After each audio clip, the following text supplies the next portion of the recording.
La foule des grands soirs hier à la médiathèque du Grand 3 pour écouter le Goncourt 2011, certes, mais l'affluence correspond aussi à l'engouement pour l'exposition Gallimard. Et la rencontre était prévue avant la remise du prix. Lorsque nous avons arrêté la date et demandé à Alexis Génie de venir, nous ne savions pas qu'il aurait le prix Goncourt. Donc nous défendions avant tout une œuvre. Il se trouve qu'elle a été récompensée, tant mieux. Mais nous avions invité Jean-Marie Laclaftine et Alexis Génie. Point. Et les Aubois ont eu de la chance. Venu de Lyon, Alexis Génie, désormais en tête de gondole chez les libraires pour son roman L'art français de la guerre, doit maintenant opérer une sélection dans ses déplacements à travers la France. Maintenant j'ai beaucoup plus de demandes. Il faut que je trie en fonction de mes disponibilités qui sont de moins en moins importantes. Je suis assez pris pour un moment là. Mais comme ça c'était programmé, donc voilà. C'est le seul endroit où on peut rencontrer des lecteurs qui peuvent dire quelque chose sur ce qu'ils ont lu.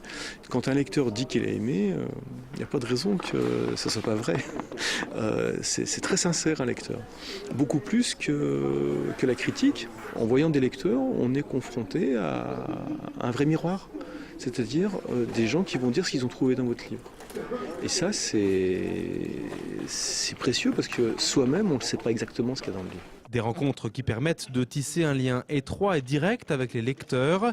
La maison d'édition Centenaire souhaite les cultiver pour désacraliser le rôle de l'écrivain. Il faut que des libraires ou des bibliothécaires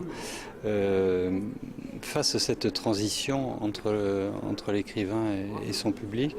Ça permet d'avoir des retours souvent très surprenants sur notre travail.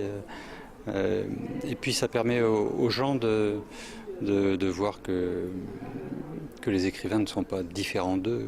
De son côté, le directeur de la médiathèque du Grand 3 se réjouit du succès global des rencontres liées à l'exposition Gallimard, avec en moyenne 80 à 100 personnes à chaque fois, mais il déplore le manque d'intérêt pour l'exposition.